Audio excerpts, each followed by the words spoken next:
ایران نے پاکستان کی طرف ایک بڑا قدم اٹھا لیا ہے۔ ایرانی وزیر خارجہ عباس عراقچی اور پارلیمنٹ کے اسپیکر محمد باقر کاریباف پاکستان آنے کی دعوت ملی ہے، لیکن اب سوال یہ پیدا ہوتا ہے کہ آخر ایران پاکستان کیوں آ رہا ہے؟ کیا اسلام آباد ایک دفعہ پھر سے ایران اور امریکہ کے درمیان مذاکرات کا محور بننے والا ہے، پیغام رسائی کا اہم ذریعہ ہوگا، کیونکہ آبنائے ہرمز اب عالمی تجارت کے لیے ایک بڑا خطرہ بن چکی ہے۔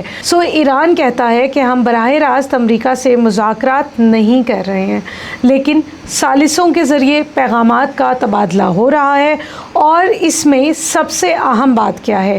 ایران نے پاکستان اور سعودی عرب اور ترکیہ کے مابین ہونے والے معاہدے کے حوالے سے ایک ایسی بڑی اسٹیٹمنٹ دے دی ہے جس نے ویسٹرن میڈیا کو، ویسٹرن دنیا کو ہلا کر رکھ دیا ہے۔ اس کے علاوہ ہم آج کی ویڈیو میں اور بھی کچھ مزید بات کریں گے، جیسے امریکہ کے اب تک 20 سے زائد جنگی طیارے مختلف جگہوں پر مشرق وسطیٰ میں موجود ہیں، 55 تجارتی جہازوں کا رخ امریکہ کی سینٹرل کمانڈ کے مطابق موڑا گیا ہے، جبکہ آبنائے ہرمز میں تجارتی آمد و رفت متاثر ہو رہی ہے۔ آج کی ویلاگ میں ہم اوورآل ڈسکس کریں گے کہ ایران پاکستان کیوں آ رہا ہے، آبنائے ہرمز اہم مذاکرات کا حصہ کیسے بنی ہے، امریکہ اور ایران کے درمیان کیا پیغامات کا سلسلہ چل رہا ہے، اور محسن رضائی کو ایران کی سپریم نیشنل کونسلز کے سیکیورٹی بورڈ میں واپس کیوں لیا گیا ہے۔ یہ تمام چیزیں خطے پر کس طرح سے امپیکٹ کریں گی، ہم آج کی ویڈیو میں تفصیل سے نظر ڈالیں گے۔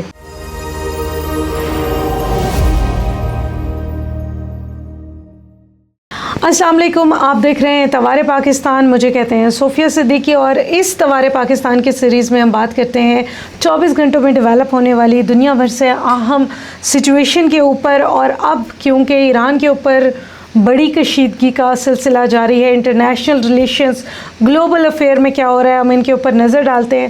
آج اگر ہم مشرق وسطیٰ سے خبر کا آغاز کریں تو وہاں سے سب سے اہم جو ڈیولپمنٹ ہے وہ ایران اور پاکستان کی سفارتی کوششوں کے حوالے سے۔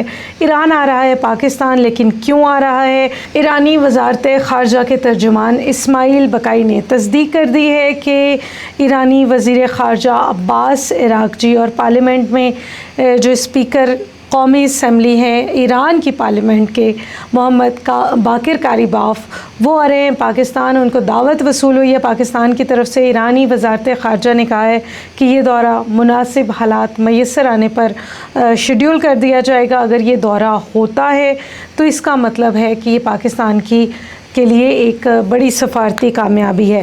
لیکن ان تمام چیزوں کے ساتھ ساتھ جو اہم امپیکٹ ڈیولپ ہو رہا ہے وہ یہ ہے کہ ایران، امریکہ اور عمان اس وقت آبنائے ہرمز پر بات چیت کر رہے ہیں۔ دوسرے مرحلے میں ہمارے پاس خبر موجود ہے کہ بات چیت کا جو راؤنڈ ہے وہ دوسرے مرحلے میں داخل ہو چکا ہے۔ ایران کے بڑے رہنما پاکستان کیوں آ رہے ہیں، اس کا کچھ حد تک آپ کو جواب مل گیا ہوگا۔ اس سے آگے چل کے ہم یہ بھی بات کریں گے کہ اس بڑی ڈیولپمنٹ کے حوالے سے عباس عراقچی نے کہا ہے، جو کہ عمان میں موجود ہیں، کہ تمام متعلقہ فریقوں سے سفارتی سماجی رابطے قائم ہیں، اہم کردار ادا کیا جا رہا ہے۔ دوسری طرف باقر کاریباف کہہ رہے ہیں کہ حالیہ بیانات میں وہ ایران کے موقف کو سخت طور پر نمایاں کر رہے ہیں، اور ان کا یہی مقصد ہے۔ انہوں نے واضح طور پہ کہا ہے کہ ایران دشمن کو گھٹنے ٹیکنے پہ مجبور کر دے گا۔ ان کے مطابق ایران کو جھکایا نہیں جا سکتا ہے۔ رہبر اعلیٰ کی قیادت میں ایران میں عوامی، عسکری اور سفارتی جو محاذ ہے اس میں مکمل طور پر اتحاد موجود ہے، لیکن یہ سب کچھ کیسے وقت میں ہو رہا ہے جب انہیں پاکستان آنے کی دعوت دی جا رہی ہے۔ لہٰذا یہ دورہ کب ہوگا، کیسے ہوگا، مکمل ایجنڈا کیا ہوگا، اس حوالے سے پاکستان کی دفتر خارجہ اور ایران کی دفتر خارجہ کے پاس تفصیلات موجود نہیں ہیں، لیکن امید کی جاتی ہے کہ جلد یہ تفصیلات جاری کر دی جائیں گی۔ لہٰذا اس مرحلے پر قبل اس وقت ہے کہ یہ نئے معاہدے کا آغاز ہے، یا بنیادی طور پر پاکستان کچھ پیغامات ہیں جن کی رسائی کرنا چاہتا ہے ایران تک۔ اسلام آباد کی جو سفارتی اہمیت ہے دنیا بھر میں تیزی سے بڑھتی ہوئی نظر آ رہی ہے۔ اور اب بات کرتے ہیں کہ کیا پاکستان ایران اور امریکہ کے درمیان ایک پل کا کردار ادا کر رہا ہے؟ تو ایسے لگتا ہے کہ کچھ حد تک پاکستان کی جو سفارتی کوششیں ہیں وہ بالکل اسی سمت میں گامزن ہیں، جہاں وہ صرف پاکستان، ایران اور امریکہ کے درمیان نہیں بلکہ دیگر کئی ممالک کے حوالے سے بھی ایک برج کا کردار ادا کرنا شروع ہو گیا ہے۔ ایران اور امریکہ کے درمیان فی الحال براہ راست مذاکرات نہیں ہو رہے ہیں، ثالثوں کے ذریعے پیغامات کا جو سلسلہ ہے وہ جاری ہے۔ اب کہاں ہوں گے نئے مذاکرات؟ کہا یہ جا رہا ہے کہ پاکستان اہم کردار ادا کرتے ہوئے یہ لیڈ لے سکتا ہے۔ پاکستان پہلے بھی ایران اور خلیجی ممالک کے ساتھ سفارتی روابط رکھتا ہے اور خطے میں کشیدگی کے مسئلے کو حل کرنے کے لیے ایک اہم کورسپونڈنٹ کا کام کر سکتا ہے۔ اگر کمیونیکیشن کی بات کی جائے تو پاکستان تہران اور واشنگٹن اور خلیجی ممالک کے درمیان ایک برج بن رہا ہے، اس نے یہ ثابت کیا ہے۔ اس کے علاوہ پاکستان کے آس پاس بھی اس وقت کوئی ایسا ملک موجود نہیں ہے جو کوئی ایسا ریجنل ڈپلومیسی کا بڑے اسکیل پر کام کر رہا ہو۔ اب تیسری خبر جس کی ہم نے آغاز میں بات کیا تھا، پاکستان، سعودی عرب اور ترکیہ کے درمیان جو نیا دفاعی معاہدہ سائن ہوا ہے، سیلیبریشن جس کی زور و شور سے جاری ہیں۔ اس دفاعی معاہدے میں آپ کو کیا لگتا ہے کہ ایران کو تشویش ہوگی؟ گزشتہ روز بھی ہم نے بتایا تھا، ایران نے کہا ہے کہ سعودی عرب یہ سمجھ لے کہ کاغذی معاہدے ان کے لیے کچھ نہیں کر سکتے۔ اب ایران کے دفتر خارجہ یہ کہہ رہی ہے کہ یہ معاہدہ ایران کے لیے کسی قسم کا کوئی خطرہ نہیں ہے، بلکہ انہیں خوشی ہے کہ اس سے برادر اسلامی ممالک جو ہیں ان کی ثقافت، ان کی کوارڈینیشن مضبوط ہو رہی ہے۔ اسماعیل بقائی کے مطابق ایران خطے میں کسی بھی ملک کے ساتھ دشمنی نہیں چاہتا۔ انہوں نے کہا ہے کہ مشرق وسطیٰ میں عدم اعتماد کی ایک بڑی وجہ صرف اور صرف امریکہ ہے۔ ایرانی دفتر خارجہ کے ترجمان نے واضح کیا ہے کہ خلیجی ممالک بھی یہ سمجھ لیں کہ وہ اپنی سرزمین کو ایران کے خلاف استعمال نہ ہونے دیں تو انہیں ان سے کوئی پرابلم نہیں ہے۔ یعنی تہران اس وقت بھی پاکستان، سعودی عرب اور ترکیہ کے درمیان اس معاہدے کے جو ایگریمنٹ ہے، پوائنٹ ہے، اس کے سپیس کے اوپر کام کرتا ہوا نظر آ رہا ہے۔ یہاں ایک بہت اہم پوائنٹ ہے جو آج کی ہی اس ویڈیو میں ہماری تحقیقات سے ایسے لگتا ہے کہ یہ ایک بڑا ڈینجرس سائن ہو سکتا ہے دنیا کے لیے۔ اور ہونے کیا جا رہا ہے، اگر ترکیہ اور سعودی عرب اسرائیل کو ایکسیپٹ کر لیتے ہیں، اس کنڈیشن میں اگر ان دونوں ممالک میں سے کسی اور پر حملہ ہوتا ہے تو کیا واقعی پاکستان تب بھی رسپونڈ کرے گا؟ یہ بہت اہم سوال ہے جو پاکستانیوں کے لیے ہم چھوڑے جا رہے ہیں۔ سب سے پہلے جی آپ سے معذرت چاہوں گی، گلا خراب ہونے کے باوجود ہم اس ویڈیو کو آگے کنٹینیو کرتے ہیں۔ اگر میری آواز آپ کو دلخراش محسوس ہو تو معذرت چاہیں گے، لیکن ویڈیو ہماری ضرور دیکھیے گا، اسے لائک کیجیے گا، سبسکرائب کیجیے گا، کیونکہ یہ انفارمیشن گزشتہ 24 گھنٹوں کی ایک اپڈیٹ پر مبنی ہوتی ہے اور ہمارا مقصد یہ ہوتا ہے کہ ہم آپ تک بالکل ایکوریٹ انفارمیشن پرووائڈ کر سکیں۔ گزشتہ روز ہم نے یہ آپ کو بتا دیا ہے کہ آبنائے ہرمز کتنا اہم ہے، اس سے کتنا فائدہ ہو سکتا ہے۔ اگر کسی بھی تیسرے فریق کی بات کی جائے تو ایران نے کہا ہے کہ وہ تیسرے فریق کی موجودگی میں آبنائے ہرمز کو نہیں کھلنے دے گا۔ یہ بہت واضح سٹیٹمنٹ ہے۔ ان تمام چیزوں کا بیک گراؤنڈ آپ کے پاس موجود ہے۔ مسلسل ڈیولپ ہونے والی سچویشن ہے، ہم سب کو متاثر کر رہی ہے، لیکن ایران یہ کہتا ہے کہ اگر کوئی تیسرا فریق یعنی کہ عمان اور ایران کے علاوہ کوئی تیسرا فریق اس حصے پہ قابض ہونے کی کوشش کرے گا، اپنی اجارہ داری قائم کرنے کی کوشش کرے گا تو Iran is not ready. America, Oman اور ایران کے درمیان ہرمز کا جو معاملہ ہے اس سے متعلق براہ راست مذاکرات کا حصہ نہیں ہے، اور یہ ایران نے ایک دفعہ پھر سے واضح کر لیا ہے۔ ٹیکنیکل ارینجمنٹس اور جو ریجنل ایگریمنٹ اور ارینجمنٹس ہیں ان کے اوپر بات چیت کا سلسلہ اب بھی جاری ہے۔ ہرمز میں جہاز رانی کے لیے اب بھی خطرہ موجود ہے۔ برطانوی میری ٹائم ایجنسی یہ کہہ رہی ہے کہ مشرق وسطیٰ میں شدید خطرے کے بادل ہیں جو منڈلا رہے ہیں. آبنائے ہرمز پہ تجارتی جہازوں پر حملے اور دھمکیوں کا جو سلسلہ ہے وہ جاری ہے. رپورٹس میں کہا گیا ہے کہ تجارتی جہازوں کی آمد و رفت میں کمی ہو رہی ہے. جہازوں سے ریڈیو کا رابطہ اور شناخت کرنے کی کوشش کی جا رہی ہے. ڈرونز کے ذریعے نگرانی کی جا رہی ہے. اس کے علاوہ جو موومنٹ مانیٹرنگ ہے تجارتی راستوں کی وہ بھی کی جا رہی ہے. پروجیکٹائلز، میزائل اور دیگر ڈرونز اور بارودی سرنگوں کا بھی خطرہ موجود ہے. اس کا مطلب یہ ہے کہ صرف آبنائے ہرمز کھولنے کے لیے سیاسی اعلان کافی نہیں ہوگا. اس کو مکمل طور پر انشورنس کمپنیوں کے ساتھ مل کر ڈیٹیل میں ڈسکس کرنے کی ضرورت ہے. شپنگ کمپنیز اصل میں کیا کریں گی؟ دوبارہ اس راستے کو وہ محفوظ سمجھیں گی یا اپنے لیے کوئی نیا راستہ تجویز کر لیں گی؟ امریکہ کی جو سینٹرل کمانڈ ہے انہوں نے ایک اور انفارمیشن جاری کی ہے اور اپنی اس انفارمیشن میں انہوں نے کہا ہے کہ آبنائے ہرمز سے 55 جہازوں کو روکنے کا انہوں نے دعویٰ کیا ہے. تجارتی بحری جہازوں کا رخ بھی موڑا گیا ہے جو کہ 20 کے قریب ہیں. امریکی کمان کے مطابق فائرنگ کے ذریعے ان کو آگے بڑھنے سے روکنے کی انتباہ جاری کیا گیا ہے. امریکہ کا کہنا ہے کہ 20 کے قریب ایسے جہاز خطے میں اس وقت موجود ہیں جو میری ٹائم بلاکیٹ کی وجہ سے امپیکٹ ہو رہے ہیں اور ان کے اوپر اثر ہو رہا ہے. امریکی فورسز کے مطابق 2 بحری جہازوں کی تلاشی لی گئی ہے، لیکن یہی صورتحال آگے چل کر ایک بڑا سوال پیدا کر رہی ہے. اگر امریکہ کی فوجی طاقت ہرمز کو کھول سکتا ہے تو پھر مذاکرات کیوں ہو رہے ہیں؟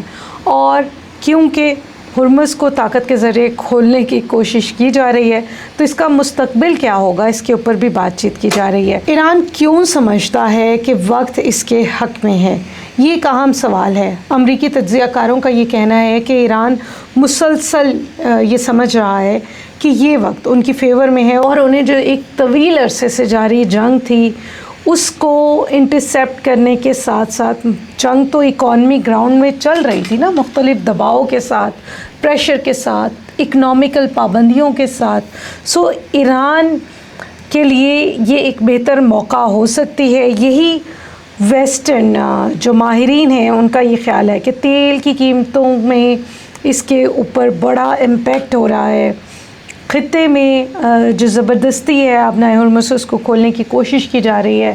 مزید فوجی کارروائیاں اگر آگے چلتی ہیں تو ان کا روٹ کیا ہوگا؟ ٹریڈ روٹس کے حوالے سے بات کی جا رہی ہے. جنگ کی جو اسٹریٹجیز ہیں وہ کتنی ضروری ہیں؟ جنگ کی قیمتیں بھی، جو جنگ کی قیمت ہے اس میں بھی اضافہ ہو رہا ہے.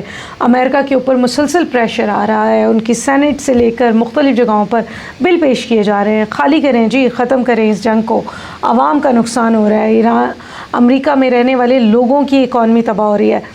لیکن اب ہم بات کرتے ہیں کہ ان سب چیزوں کے ساتھ ساتھ ایران کے لیے کچھ اور بھی تو مشکلات ہیں ان کی اسٹریٹجیز کے حوالے سے. امریکہ کے حملوں کی وجہ سے ایران کی قیادت جو کہ اپنا نقصان پہلے ہی کر چکی ہے، بحری اور فضائی حملوں کی صلاحیتوں کو نقصان پہنچا ہے. ایرانی معیشت پر پہلے سے دباؤ موجود ہے. آبنائے ہرمز اور جنگ کی جو ناکہ بندی ہے اس کا سلسلہ بھی جاری ہے. فارن کرنسی ایکسچینج ایران کے اوپر ایک پریشر کریٹ کر رہی ہے. پیٹرول اور تیل کی قیمتوں میں اضافہ ہو رہا ہے. کئی جگہوں پر جب حملے ہوتے ہیں تو اس کی وجہ سے تعلیم کا حرج ہو رہا ہے.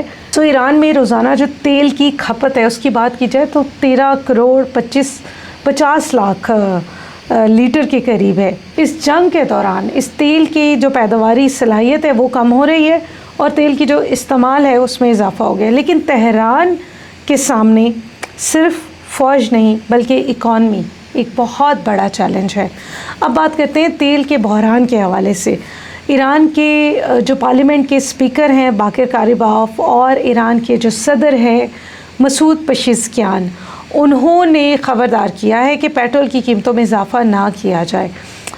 امپورٹڈ فیول تک رسائی مشکل ہو سکتی ہے. اگر ایران کی بڑی مقدار میں تیل اور پیٹرول کی درآمد کرنا پڑتا ہے تو اس کو بجٹ میں خاصا خسارے کا سامنا کرنا پڑے گا. زر مبادلہ کے ذخائر پہلے ہی دباؤ کا شکار ہے، مہنگائی میں بھی اضافہ ہو رہا ہے، جنگ بھی جاری ہے.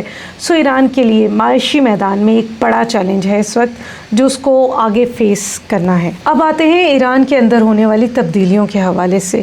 ایران میں ایک بہت بڑی اندرونی تبدیلی ہوئی ہے جو کہ عسکری اور سیاسی تبدیلی کے زمرے میں آ رہی ہے۔ محمد باقر ذوالقدر جو کہ پرسوں تک کی ہماری ویڈیو میں ایران کے سپریم نیشنل سیکیورٹی کونسل کے سیکرٹری تھے، انہوں نے اپنے عہدے سے استعفیٰ دے دیا ہے، اور ایران کے صدر مسعود پزشکیان نے محسن رضائی کو نیا سیکرٹری مقرر کر دیا ہے۔ محسن رضائی ایک انتہائی قابل اعتماد، قابل قدر اور ایرانی عسکری اور فوجی چیزوں کو سمجھنے والی شخصیت ہیں۔ وہ طویل عرصے تک ایران کے پاسداران انقلاب کے کمانڈر بھی رہ چکے ہیں۔ اس کے علاوہ ان کے پاس مزید عہدے بھی ہیں۔ ایران کے سابق رہبر اعلیٰ علی آیت اللہ خامنائی کے ساتھ موجود تھے، ان کی سپریم کونسل کا حصہ تھے، اس کا اہم نمائندہ تھے۔ دوسری طرف ذوالقدر، اگر آپ کو ایسے لگتا ہے کہ وہ فارغ کر دیے گئے ہیں تو ایسا نہیں ہے، وہ بھی سیاسی امور کے مشیر مقرر کیے گئے ہیں، اور وہ اس عہدے پہ اس وقت تک رہیں گے جب ایران کی صدر اور ایران کی جو نیشنل سپریم کونسل ہے وہ یہ چاہے گی۔ اس کا مطلب یہ ہے کہ تہران میں اگر ایک نئے مرحلے پر لے جانے کے حوالے سے وار سٹریٹجیز اور سیکیورٹی ڈپلومیسی کے اوپر بات چیت کی جاتی ہے تو یہ ایک امپیکٹفل سچویشن ہوگی۔ اب بات کرتے ہیں پاکستان اور سعودی عرب اور پاکستان اور قطر کے مابین بھی ایک اہم ڈیولپمنٹ کوریڈور جو ہے وہ طے پا رہا ہے۔ پاکستان کی کویت سے بھی بات چیت چل رہی ہے۔ اسی دوران جب یہ ساری خبریں ڈیولپ ہو رہی ہیں، پاکستان کے نائب وزیر اعظم اور پاکستان کے وزیر خارجہ اسحاق ڈار کی بات چیت ہوئی ہے سعودی وزیر خارجہ سے، جو کہ ٹیلی فونک گفتگو تھی، اور اس میں دو طرفہ تعلقات، کثیر جہتی تعاون اور علاقائی صورتحال پر تبادلہ خیال کیا گیا ہے۔ یہ رابطہ جس وقت ہو رہا ہے اس کی امپورٹنس آپ جانتے ہیں۔ اسلام آباد بیک وقت خطے میں موجود تمام ممالک کے ساتھ کورسپونڈنٹ کر رہا ہے، ان کے ساتھ روابط بڑھا رہا ہے، سفارتی کوششوں کو جاری رکھے ہوئے ہے، اور مسلسل انگیجمنٹس کا حصہ بھی ہے۔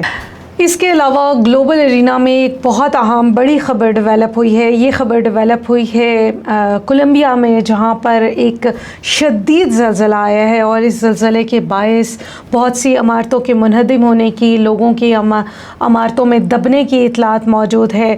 آج شام جب ہم ریکارڈ کر رہے ہیں ویڈیو، پاکستان میں پیر ہے، سو پیر کے دن آنے والی اس بڑے زلزلے کے نتیجے میں، جو کہ 7.8 ریکٹر اسکیل پر ریکارڈ کیا گیا ہے، بہت سی عمارتیں زمیں بوس ہو گئی ہیں۔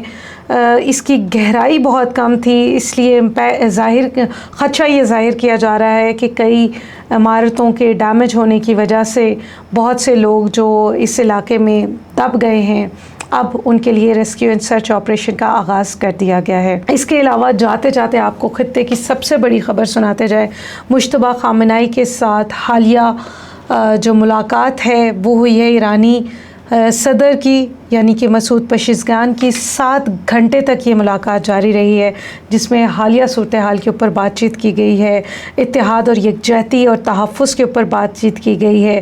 خبردار کیا گیا ہے کہ دشمن کا پورا منصوبہ یہ ہے کہ وہ اختلافات اور تفرقے کے ذریعے خطے کو توڑ دے۔ اس کے علاوہ یہ بھی بتایا گیا ہے کہ مجتبیٰ خامنائی مکمل طور پر صحت یاب ہیں۔ گزشتہ کئی دنوں سے کچھ ویڈیوز سوشل میڈیا میں چل رہی تھی، کچھ بیانات چل رہے تھے، کہا جا رہا تھا کہ مجتبیٰ خامنائی کہیں موجود نہیں ہیں، وہ بیمار ہیں۔ تو ہم نے دیکھا تھا کہ گزشتہ روز بھی ایک ویڈیو ان کی وائرل ہوئی تھی، اور اب یہ خبر بھی آ رہی ہے کہ 7 گھنٹے تک وہ مسلسل ایک میز پر مذاکرات کے لیے موجود رہے ہیں۔ تو یہ تمام چیزیں خطے کو کیسے متاثر کر رہی ہیں، نظر رکھیے۔ ہمارے پڑوسی ملک بھارت میں امتحانات کی اصلاح کے لیے تجاویز دی گئی ہیں۔ پاکستان میں سیکیورٹی کے چیلنجز ویسے ہی چل رہے ہیں۔ آزاد جموں کشمیر میں تیسرا راؤنڈ انتخابات کا شروع ہو چکا ہے، اہم مرحلہ ہے، ملتوی کیا گیا تھا، اب دیکھتے ہیں کہ نتائج کیا آتے ہیں۔ ان تمام اپڈیٹس کے ساتھ جاتے جاتے